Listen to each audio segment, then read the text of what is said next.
Hello friends, आज मैं हाजिर हूँ एक और कहानी के साथ जिसका नाम है ठूंठ से लिपटी बेल।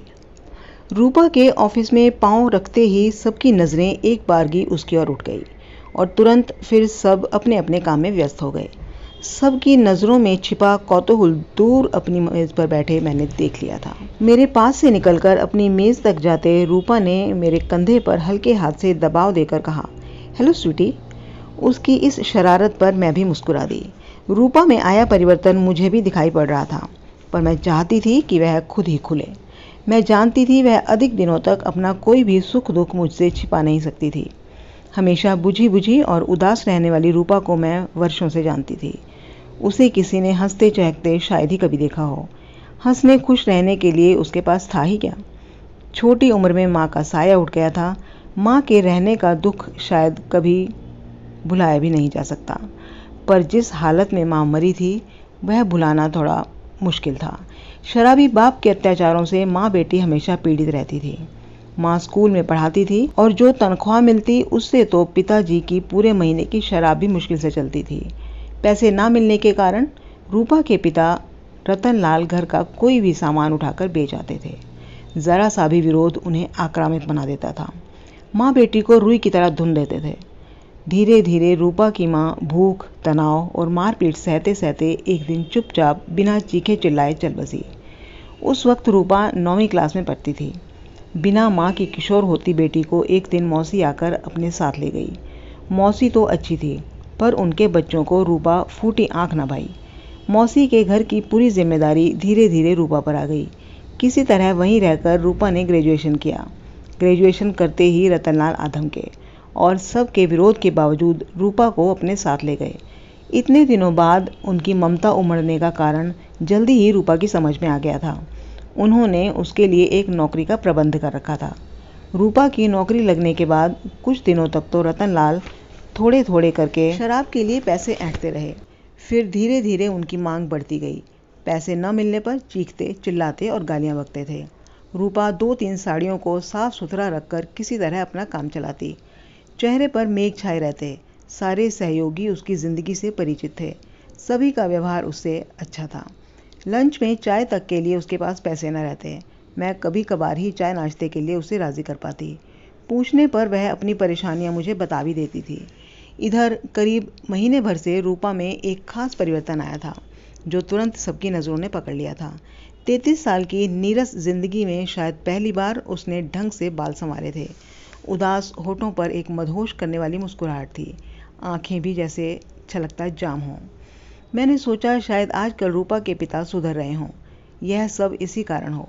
करीब 1 माह पहले ही तो रूपा ने एक दिन बताया था कि कैसे चीखते चिल्लाते और गालियां बकते पिता को रवि भाई समझा बुझाकर बाहर ले गए थे। करीब 1 घंटे बाद पिताजी नशे में धुत खुशी खुशी लौटे थे और बिना शोर किए चुपचाप सो गए थे। रवि भाई उसके मौसेरे भाई के दोस्त हैं। पहले 1-2 बार मौसी के घर पर ही मुलाकात हुई थी। अब इसी शहर में बिजनेस कर रहे हैं। ऐसे में रूपा ने बातचीत के दौरान बताया था कि अब पिताजी चीखते चिल्लाते नहीं, क्योंकि रवि भाई की दुकान पर बैठे रहते हैं। काफ़ी रात गए वहाँ से पी कर आते हैं और चुपचाप सो जाते हैं। 2 महीने बाद अचानक एक दिन सुबह सुबह रूपा मेरे घर आ पहुँची। बहुत खुश नज़र आ रही थी, जैसे जल्दी जल्दी बहुत कुछ बताना चाहती हो। पर मुझे व्यस्त देखकर उसने जल्दी जल्दी मेरे काम में हाथ बटाना शुरू कर दिया। नाश्ता मेज पर सजा दिया। मुन्नी को नहलाकर स्कूल के लिए तैयार कर दिया। पति व बच्चों को भेजकर जब हम दोनों नाश्ता करने बैठे तो ऑफिस में जाने में अभी 1.5 घंटा बचा था। रूपा ने ऐलान कर दिया कि आज ऑफिस से छुट्टी करेंगे। मैंने आश्चर्य से कहा, क्यों भाई, छुट्टी किस लिए? 1.5 घंटे में तो पूरा नावल पढ़ा जा सकता है, सुना भी जा सकता है। पर वह 1.5 घंटे में सिर्फ एक लाइन ही बोल पाई, मैं रवि से शादी कर लूँ क्या? मैं जैसे आसमान से गिरी। रवि से? पर वह तो शादीशुदा है, बच्चों वाला है, यही ना? मैं आगे सुनने के लिए चुप रही। रूपा ने अपनी छलकती आंखें उठाई। मेरी उम्र तो देख रत्ना, इस साल 34 की हो जाऊंगी। पिताजी मेरी शादी कभी करेंगे नहीं।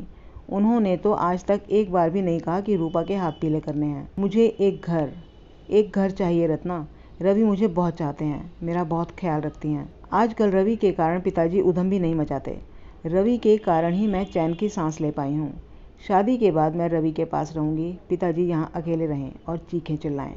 मुझे उसकी बुद्धि पर तरस आया। मैंने कहा, यहाँ तो पिताजी अकेले हैं, वहाँ सौत और उसके बच्चों के बीच रहकर किस सुख की कल्पना की है तूने?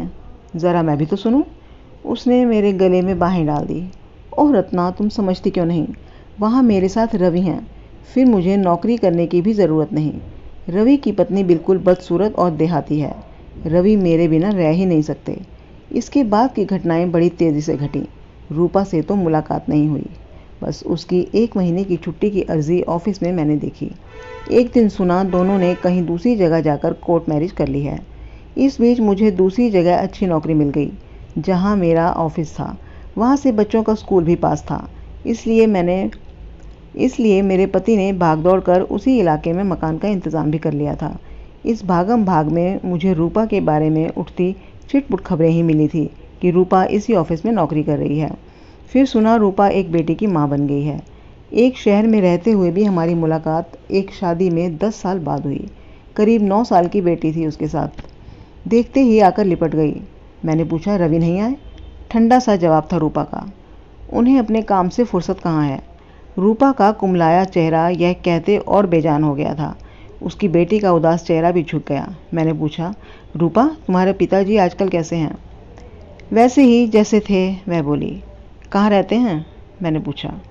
कभी मेरे पास, कभी गांव में ज़मीन जायदाद बेचते हैं, पीते रहते हैं। शहर आते हैं तो मैं हूँ ही पैसे देने के लिए। महीने में 8-10 दिन यहीं मेरे पास रहते हैं। गांव में पिक्चर हॉल जो नहीं है, वहाँ बोर हो जाते हैं। पैसे देने से मना क्यों नहीं कर देती? मना करती हूँ तो ऐसी भद्दी और गंदी गालियाँ देते हैं कि सारा मोहल्ला सुनता है। मेरी बेटी डर कर रोती है, पढ़ लिख नहीं पाती। घर के बाकी सब लोग कुछ नहीं कहते, रवि कुछ नहीं कहते। बाकी लोग कौन हैं? मैं तो अपने उसी घर में रहती हूँ। रात को रवि 10 बजे आते हैं, 12-1 बजे चले जाते हैं, वह भी एक दिन छोड़कर। बस हमारा पति पत्नी का नाता यही 2-3 घंटे का है। घर खर्च देना नहीं पड़ता, कारण मैं कमाती हूँ ना। भाई कुछ तो खर्चा देते ही होंगे, तुझे ना सही अपनी बेटी को ही। और क्या देंगे, जब शाबाशी तक तो दे नहीं सकते। नीलू हर साल फर्स्ट आती है। नीलू का चेहरा और बुझ गया था, उसका सिर झुक गया। मेरा मन भर आया। बोली, पागल, मैंने तो तुझे पहले ही समझाना चाहा था, पर। रूपा की आंखें छलक गई। क्या करती रत्ना, मुझ जैसी बेसहारा बेल के लिए ठूठ का सहारा भी बड़ी बात थी। फिर वह तो। इतने में हमारे पास 2-3 महिलाएं और आ बैठी। मैंने बात बदल दी। भाई तेरी बेटी 9 साल की हो गई है, अब तो एक बेटा भी हो जाना चाहिए। फिर धीरे से कहा, एक बेटा हो जाए तो तुम दोनों का सहारा बने और नीलू को भाई भी मिल जाए। अचानक नीलू हिचकियाँ लेकर रोने लगी। नहीं चाहिए मुझे भाई, नहीं चाहिए। मैं सहम गई। क्या हो गया नीलू बेटे, क्या बात है, मुझे बताओ। नीलू को मैंने गोद में समेट लिया। उसने हिचकियों के बीच जो कहा सुनकर मैं सन्न रह गई। मौसी, वह भी नाना और पापा की तरह मेरी माँ को तंग करेगा, वह भी लड़का है। मैं हैरान सी उसे गोद में समेटे बैठी उसके भविष्य के बारे में सोचती रह गई। इस नन्ही सी उम्र में उसने 2 ही पुरुष देखे, एक नाना और दूसरा पापा। दोनों ही उसके कोमल मन पर पुरुष मात्र के लिए एक खौफ और नफरत पैदा कर गए थे। हम चलने लगे तो रूपा भी चल दी। गेट के बाहर निकले तो रवि को एक महिला के साथ अंदर जाते देखा। समझते देर नहीं लगी कि वह महिला उसकी पहली पत्नी है।